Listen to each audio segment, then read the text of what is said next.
Welcome to Wolfcroft Stories, short stories based on true people, events and happenings in history, or just some fun adventure.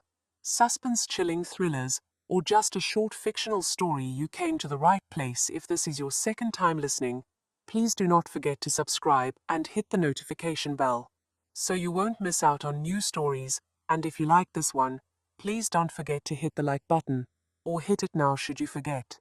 For now, let's get into it. Charlie Berger's life was short, violent, and shrouded in myth. While the historical record, especially contemporary newspaper accounts, focused heavily on his actions, warfare, and sensational final moments, details about his childhood, personal preferences like favorite food or restaurants, and the inner life of his immediate family are often sparse, inconsistent, or lost to history. Gangsters rarely kept detailed personal diaries, combining all verified facts, the military history, and the known details of his empire, using a dramatic, chapter-based narrative structure, but while clearly stating where the verifiable facts end and historical consensus, informed inference begins. Since the provided source material is limited to the previous conversation's summary, the full story below is based on the comprehensive facts gathered via research, written in an easy-to-digest style. Here is the factual short co-impiled story of Charlie Berger, broken into 5 chapters. Crown. The Uncrowned King of Bloody Williamson. The Saga of Charlie Berger, Chapter 1. The Immigrant's Scars, 1881 to 1904.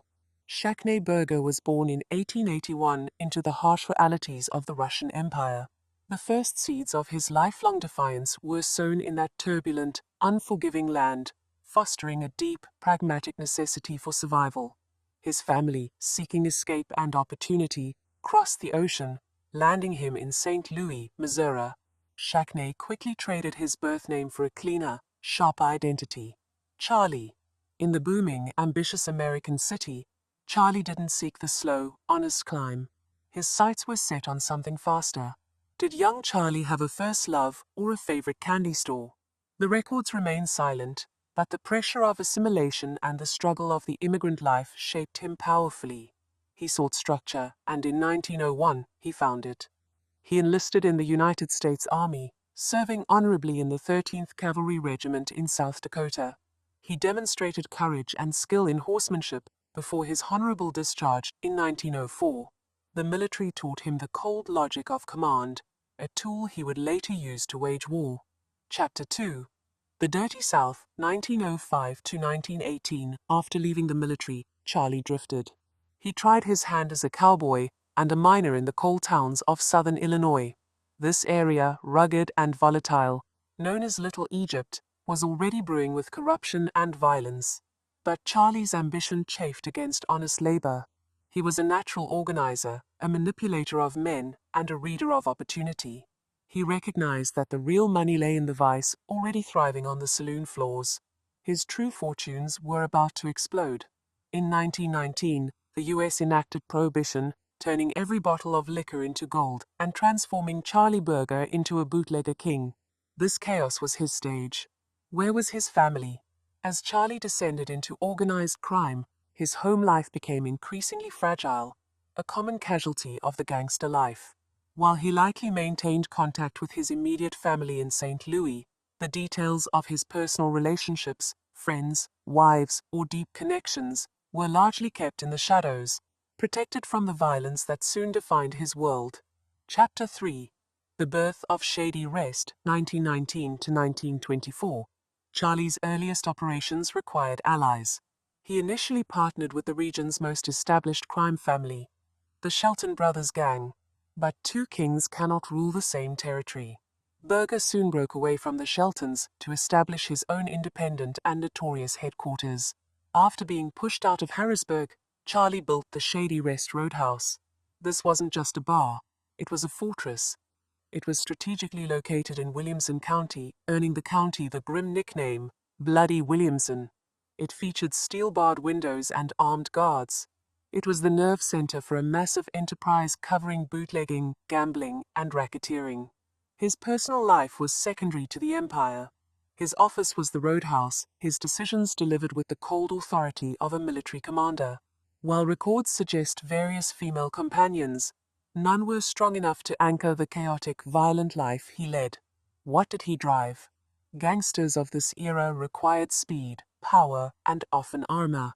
Berger and his men were known to favor large, fast automobiles, typically modified Buicks or Cadillacs, often fitted with heavy armaments to withstand rival attacks, reflecting the wealth and risk of the trade. Chapter 4: The Three-Front War and Fame, 1925 to 1927. Berger's fame and financial empire exploded during his violent, chaotic peak, fueled by money from illegal liquor.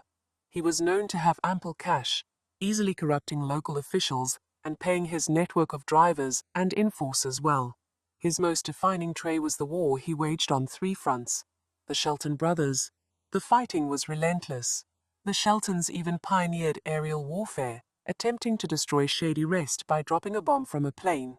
The Ku Klux Klan, KKK. In a shocking display of power, Berger, a Jewish immigrant, openly and violently fought the KKK. This action was calculated. By positioning himself as an enemy of the despised and violent vigilantes, he gained crucial sympathy and protection from locals. The law. Berger's men believed they were untouchables, defying authorities with machine gun rule. Charlie, charismatic and handsome, became a folk hero to many ordinary people. He was seen as a ruthless counterforce to the corrupt establishment. Chapter 5: The Fall of the King, 1927 to 1928. The rule of the Tommy gun always ends the same way. Berger's downfall began with a single act of violence he ordered: the murder of Joe Adams, the mayor of West City, Illinois, on the 12th of December 1926. Adams was opposing Berger and favoring the Sheltons. Berger was convicted not as the man who pulled the trigger, but as the mastermind who ordered the assassination, a final testament to his role as a crime boss. His trial and final words: he remained completely composed, joking freely with reporters. When sentenced to death by hanging, he simply tipped his hat and said, "It's fair." His execution in Benton, Illinois, on the 19th of April 1928, was a massive public spectacle. In his final, defining act, Charlie refused the white hood. He shook the hangman's hand. His final, defiant statement to the thousands gathered was, "It's a beautiful world." Charlie Berger hung motionless, the outlaw who had ruled with bravado, now silenced. His execution, one of the last public hangings in Illinois, ensured his memory would endure, not as a mere criminal, but as a complex, flawed hero who owned his fate until his very last breath. Disclaimer on missing details. As stated, verifiable facts on Charlie Berger's favorite food, specific girlfriend, home life details during his gangster years, and deep psychological background are not available in the public record or standard historical texts, as the newspapers of the time focused almost exclusively on his crimes, conflicts, and public persona.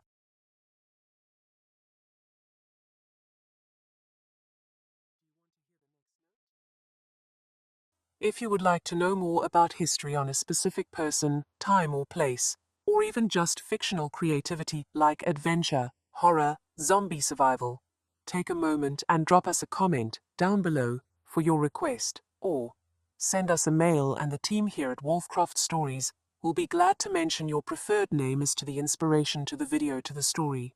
If you enjoyed this story and want to know, learn or listen to more like these, why not give us a like and subscribe for more? Wishing you a safe and grand week ahead from the team at Wolfcroft Stories.